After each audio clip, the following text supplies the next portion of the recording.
아멘. 하산이라는 제목으로 말씀을 전하겠습니다. 여러분 등산 좋아하십니까? 예. 등산은 안 좋아하셔도 산은 또 많이들 좋아하시죠. 저는 어린 시절 지리산을 자주 갔습니다. 중학교 전이었던 것 같아요. 초등학교 때까지 1년에 한 3번은 지리산을 등반을 했던 것 같습니다. 지리산을 올라가다 보면 중간에 영원사라는 절이 있습니다. 혹시 아시는 분 계세요? 영원사라는 절이 있고요. 거기 비빔밥이 상당히 맛이 좋습니다. 그곳에서 비빔밥을 한 그릇 먹고 이제 다시 힘을 얻어서 올라갑니다. 올라가다 보면 주변에 고들빼기 그런 것도 있었어요. 그것도 막 뜯기도 하고 고로쇠물도 많이 마셨던 기억이 나고요. 그렇게 쭉 올라갑니다. 얼마나 산을 잘 탔는지 등산하시는 분들이 저를 보면 깜짝깜짝 놀랄 정도였어요. 그렇게 헬기장까지 올라갑니다. 그래서 헬기장이 제일 꼭대기잖아요. 그 헬기장 바로 앞에, 바로 밑에 상무주라는 암자가 있었습니다. 그 암자까지 가는 것이 저와 우리 가족들의 목표였어요. 그때는 저희가 이제 예수님을 안 믿었으니까요. 이제 상무주 암자에 가서 거기 이제 암자에 계셨던 이제 스님이죠. 스님을 되게 친했습니다. 그래서 그 스님께는 저 부모님 몰래 이런 말도 했어요. 제가 장차 스님 같은 스님이 될 거라고. 너무 제가 그 당시만 해도 불심이 깊었거든요. 그래서 스님 같은 스님이 난 되고 싶다고. 되게 멋진, 그 당시에 제가 봤을 때 멋진 스님이셨어요. 하지만 하나님의 은혜로 목사가 이렇게 되어 있는 것 하나님의 크신 은혜고요. 이때만 해도 제가 산을 엄청 좋아했었습니다. 그러다가 군 생활하면서 산이 지긋지긋해졌어요. 얼마나 산을 많이 탔는지 일주일 동안 산속에서 살았던 적도 있고요. 훈련을 하면서 뭐 겨울이고 여름이고 일주일 동안 산속에 들어가서 살기도 하고, 또 산을 뭐 800m, 900m 되는 산을 얼마나 넘어 다녔는지 뭐 20km, 30km 되는 군장을 메고요. 또 저는 통신병이라서 무전기에 뭐 지도에 뭐 이런 걸 메고 막 올라가려면요, 여러분, 그 지금 생각만 해도 힘듭니다. 지금 생각해도. 그때 제가 너무 이 중력의 영향을 많이 받아가지고 키가 그때 줄었어요. 원래 이거보다 컸습니다. 예, 많이 줄었습니다. 정말 산이 싫었는데 광주 와서 다시 산이 좋아지기 시작했어요. 부산에서는 산을 볼 기회가 별로 없어요. 주로 바다를 보지. 광주 와서 산이 좋아지기 시작했는데 저는 강천산 좋아합니다. 강천산은 너무 예쁘고요. 가고 싶고 또 가고 싶고 그런 강천산이에요. 그렇게 등산을 하면 여러분 좋잖아요. 산 위에 올라가서 바라보고 경치를 바라보고 있노라면 우리 믿음도 좋아집니다. 그렇잖아요. 이 지으신 하나님의 세상을 보면서 믿음도 좋아지고 주 하나님 지으신 모든 새가 평소에 안 부르던 찬송도 막 나오고요. 공기도 좋고 푸르름도 좋고 지금 모든 것을 다 잊고 있는 이 평안함이 나에게 영적으로나 심적으로나 육적으로나 아주 좋아요. 자, 그렇게 경치를 만끽하고 나면 이제 뭘 해야 됩니까? 하산을 해야 되죠. 하산을 해야 됩니다. 하산하면 우리를 기다리고 있는 것은 뭡니까, 여러분? 도토리묵. 하산을 하면 도토리묵과 파전이 우리를 기다리고 있고, 또 그것과 이렇게 곁들여서 시원하게 한 잔 마시면 좋은 그거 뭐죠? 여러분? 사이다. 막걸리 생각하신 분은 좀 회개하시기 바랍니다. 사이다를 이렇게 시원하게 이렇게 같이 먹고 좋죠.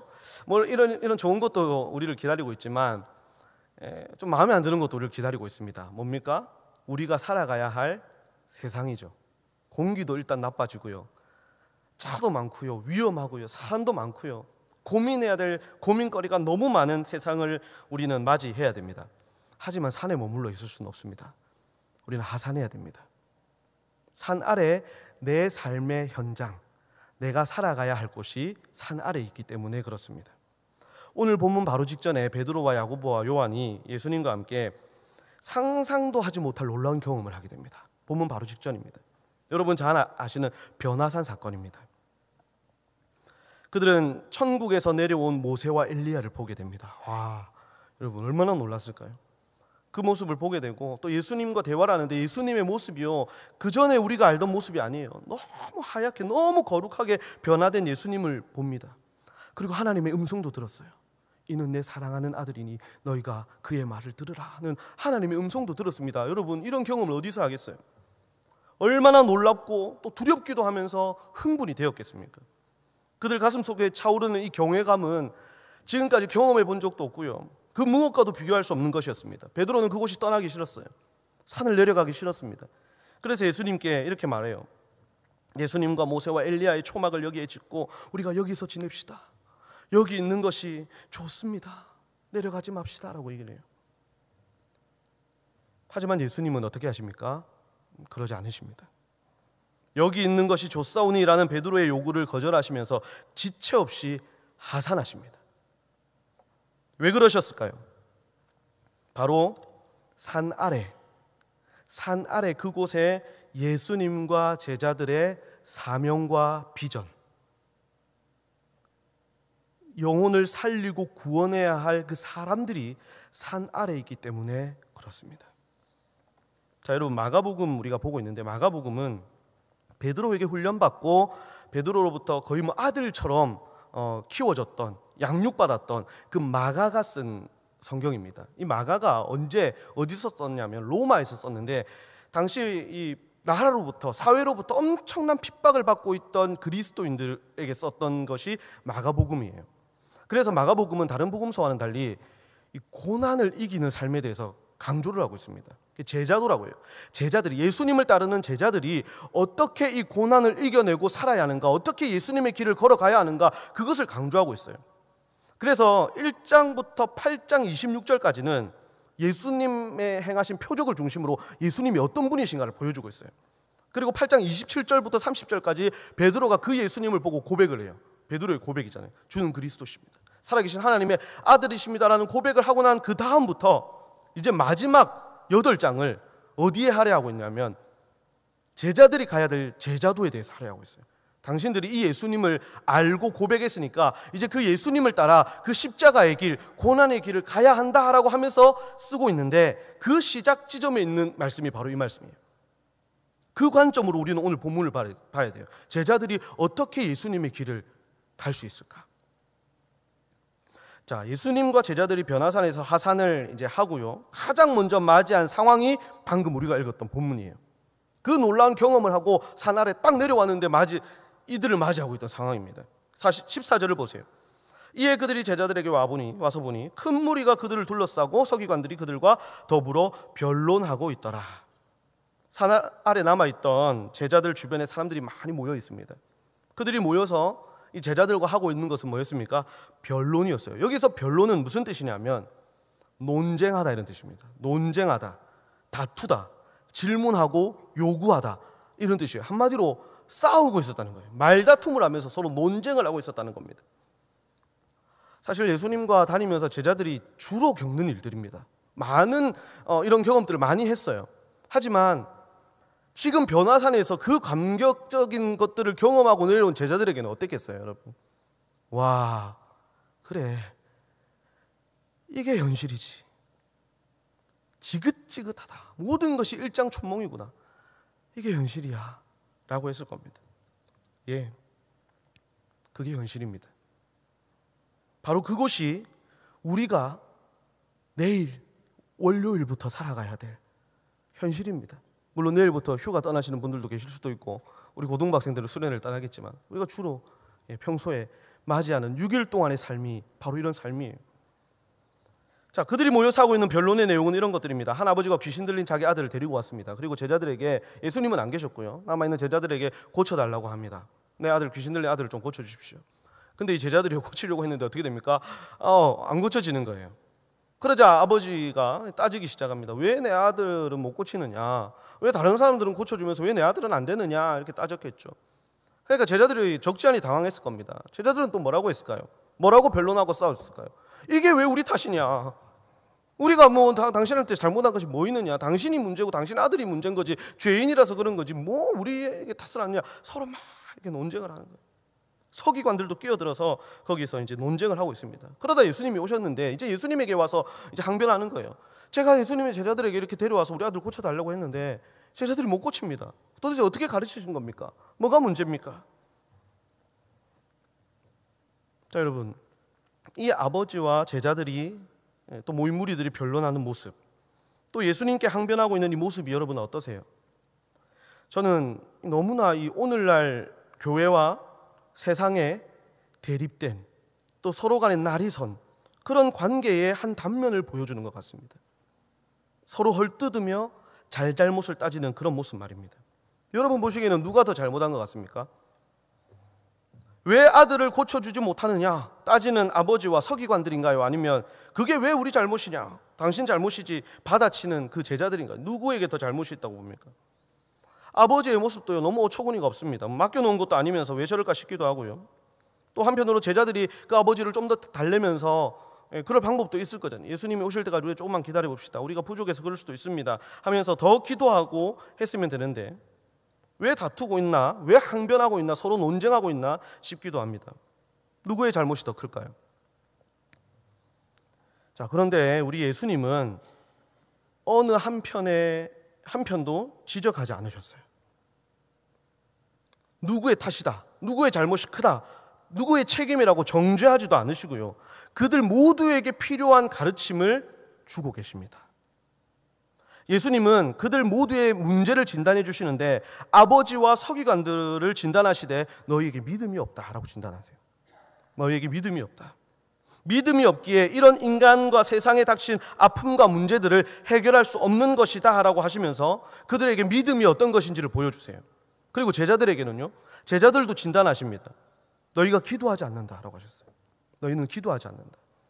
기도하지 않으니 너희 안에 있는 믿음을 증거할 수도 없고 역사를 경험할 수도 없고 변론만 하게 되는 것이다 라고 가르쳐 주십니다. 모두에게 부족한 부분이 있으니 그 부족한 부분을 알고 채워야 한다라고 가르침을 주신 거예요.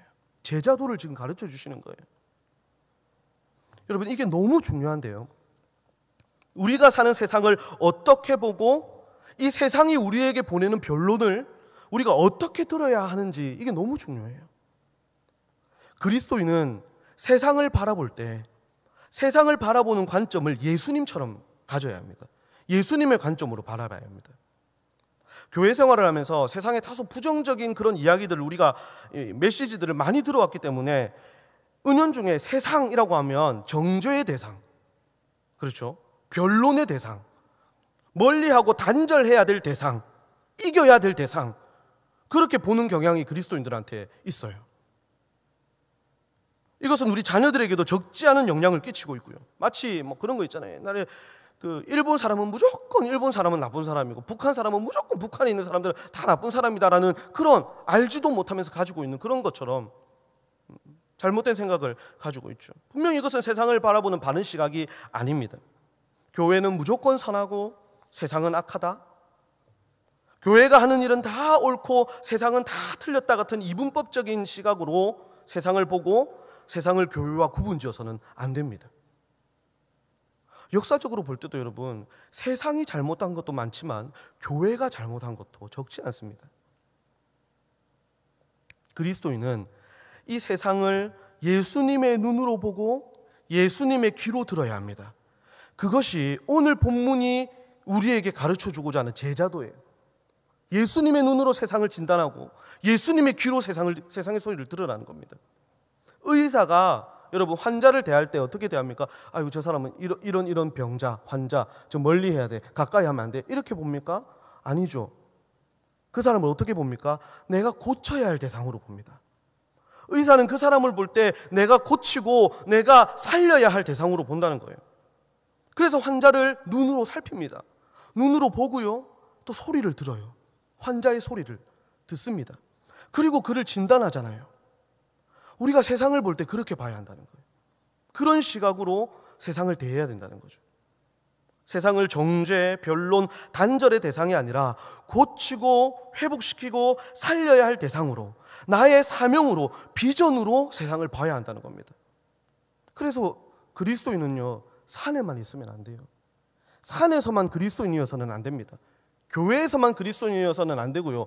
산 아래, 하산에서, 세상에서, 내가 살고 있는 이 세상에서 그리스도인이어야 돼요. 제자여야 합니다. 그렇게 예수님의 눈으로 세상을 보면 바른 진단을 내릴 수 있습니다. 우리가 세상에서 무엇을 해야 되는지를 알 수 있고요, 무엇을 내가 세상에 주어야 하는지가 명확해집니다. 무엇일까요?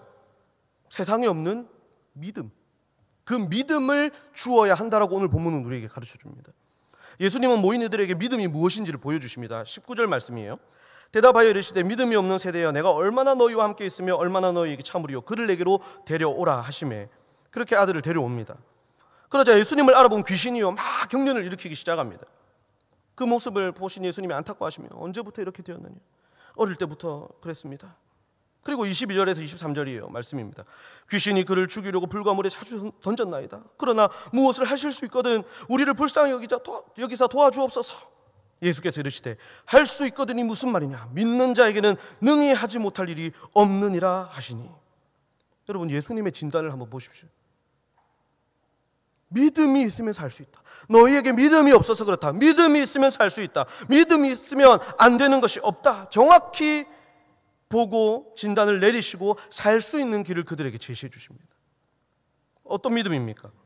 오직 살아계신 하나님이 우리의 몸과 영혼을 살리시고 도와주실 수 있다라는 그런 믿음입니다. 예수님이 소망 없는 이 세상의 유일한 소망이시다라는 그 믿음입니다. 구원은 오직 보좌에 앉으신 하나님과 어린 양 예수께 있다라는 그 믿음이에요. 저와 여러분에게는 이 믿음이 있습니다. 너무 감사하죠. 너무 감사합니다. 하지만 세상에는 이 믿음이 없습니다. 믿음 실조, 믿음 결핍, 그것을 앓고 있는 것이 세상이에요. 그렇게 봐야죠, 세상은. 그것을 볼 수 있어야 됩니다. 예수님의 눈으로 이 세상을 볼 수 있어야 합니다. 그렇게 세상을 보시고 그 결핍을 채울 내게 주신 사명으로 이 세상을 바라볼 수 있는 여러분 되시길 바랍니다. 자, 그리고 우리는 세상의 소리, 사람들이 쏘아대는 이 변론, 오늘 변론이 있었잖아요.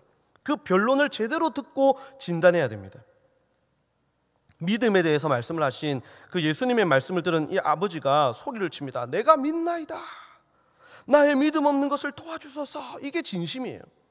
막 변론을 하고요. 뭐 할 수 있으면 좀 도와줘 보십시오 라고 말을 하지만 이 사람의, 이 아버지의 진심은 바로 이거예요. 예수님께서 믿음으로 복음으로 그에게 탁 다가가시니까요, 진심이 터져 나오는 거예요. 나의 믿음 없는 것을 불쌍히 여겨주시고 나를 도와주십시오 라고 소리치잖아요. 그 외침에 예수님이 응답하시고요, 결국 아들은 나음을 받습니다.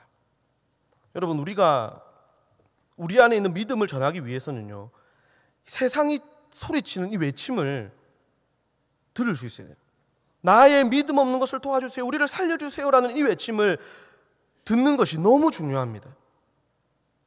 그것이 예수님이 보여주시는 제자도의 첫걸음이에요. 제자도의 첫걸음이에요. 예수님은 세상을 볼 때 나의 눈으로 보고 나의 귀로 세상의 소리를 들으라고 말씀하고 계신 거예요. 세상의 외침을 외면하지 않고 응답하는 것 말이죠. 사실 세상이 이 교회와 그리스도인들을 향해 쏘아대는 변론은요, 어찌 보면 우리를 도와달라는 그들의 영적인 외침이라고 할 수 있습니다. 그 외침을 그리스도인과 교회가 외면한다면 이 세상에는 소망이 없습니다. 그래서 비난받고 손가락질을 당해도요, 자기만 안다고, 오직 자기들만 아는 이기적이고 독선적인 종교라는 소리를 들으면서도 증명하고 대답하고 보여줘야 되는 거예요. 지금은 방학을 했지만 얼마 전까지 우리 매주 화요일 금요일이 되면 이 거리 전도를 국민은행 사거리로 나갑니다. 나가서 보면요, 여러 사람을 만나게 되는데요, 평소에는 그냥 지나칠 사람들이에요. 그리고 뭐 어디선가 만나도 그냥 인사하고 뭐 이렇게 할 사람들인데, 그런 사람들이요, 우리가 복음만 딱 제시하면요, 사람이 본색이 드러납니다. 여러분, 이상하게 그냥 평소 잘 알지도 못하는 사람들인데 복음만 들이대면 이 사람들의 표정이 바뀌어요. 그 중에는 친절하게 전도지와 건빵을 받아주는 사람들이 있습니다. 너무 고마워요, 그런 사람들을 보면. 그런데 또 그 중에는 교회라는 이유 하나만으로 우리가 전하는 예수 믿으세요라는 이 말 때문에 우리를 벌레 보듯 하는 사람들도 있습니다. 어떤 권사님은요, 이런 말까지 들으셨어요. 어떤 아주머니가, 조금 나이가 드신 할머니가 그냥 집에 좀 가라고, 건빵과 전도들을 들으면서 안녕하세요, 예수 믿으세요, 제발 집에 좀 가라고, 이런 걸 왜 하고 있냐고, 집에 좀 들어가라고. 가정사까지 걱정해 주시는 분들이 있습니다. 그리고요, 이거 건빵을 드리면서, 야, 건빵인데요, 이거 한번 읽어보시고 한번 드셔보세요 하면, 이게 뭐예요? 어디서 온 거예요? 교회에서, 이 광주광교회에서 나왔습니다 하면, 됐어요. 받으려고 하다가도 교회에서 왔다고 하면 예수 믿으세요 한마디예요, 손사래를 치는 사람들이 있습니다. 그런 이야기들 하면서 우리가 이제 차를 타고 교회로 돌아오다 보면요, 우리 하는 말들이 있어요. 이래서 우리가 더 전해야 된다. 불쌍한 사람들이다. 언젠가는 이 사람들도 돌아올 것이다. 우리는 전하고 그 사람을 구원하고 말고는 하나님이 하실 일이다. 이런 말들을 하면서 돌아옵니다. 그들의 구겨진 인상, 톡 쏘는 아픈 말과 우리를 향한 외면은요, 사실 먼저 믿은 우리를 향해 보내는 나를 좀 도와주십시오, 나의 믿음 없는 것을 보시고 살려주십시오 라는 그런 이 아버지의 외침 같은 그 영혼의 간절한 외침이라는 것을 알고 있기 때문입니다. 성도 여러분, 우리는 변화산에 머물러 있을 사람들이 아닙니다.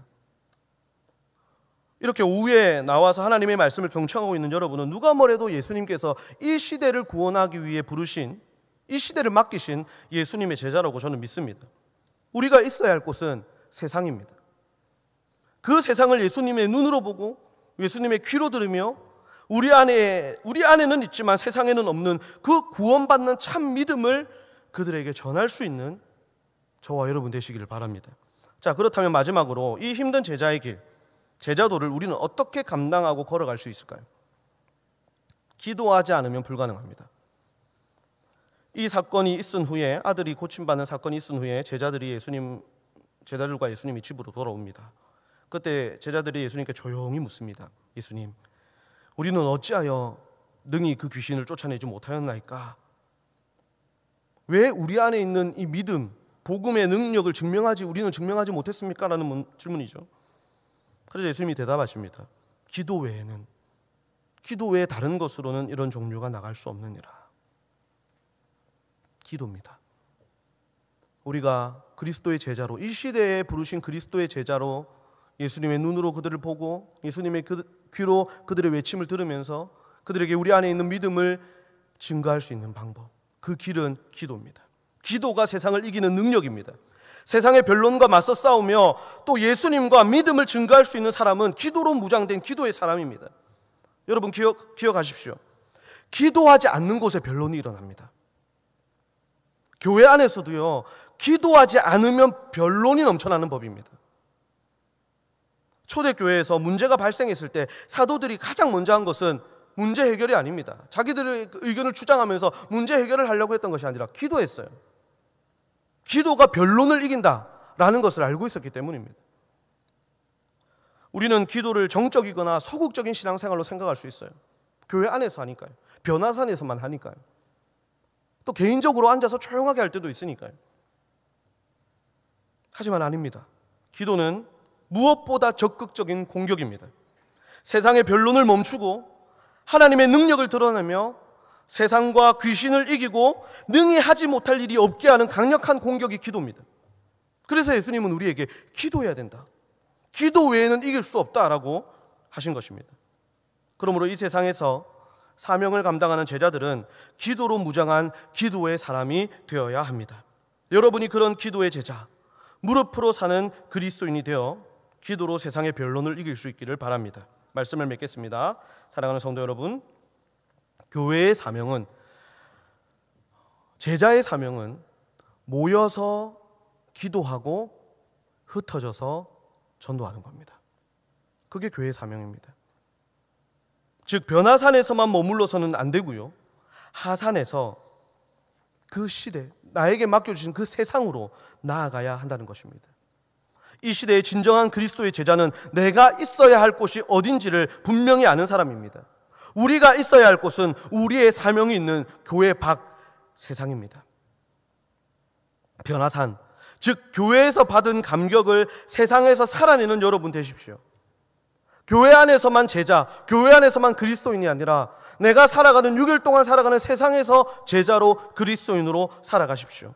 지금도 세상 속에서 구원을 베풀고 계신 그 주님 옆에 가셔서 그 옆에 서십시오. 그리고 우리 안에 있는 믿음과 세상을 이기는 기도로 세상에 대답하고 증명하고 보여줍시다. 무엇이 진리이고 무엇이 복음인지를 보여줍시다. 그것이 예수님이 먼저 믿은 우리에게 주신 사명이고 우리를 통해 이루시고자 하는 하나님의 비전입니다. 오늘 본문이 주시는 이 제자도의 교훈을 마음에 새기시고 충성스럽게 사명 감당하시는 저와 여러분 되시길 예수님의 이름으로 간절히 축복합니다.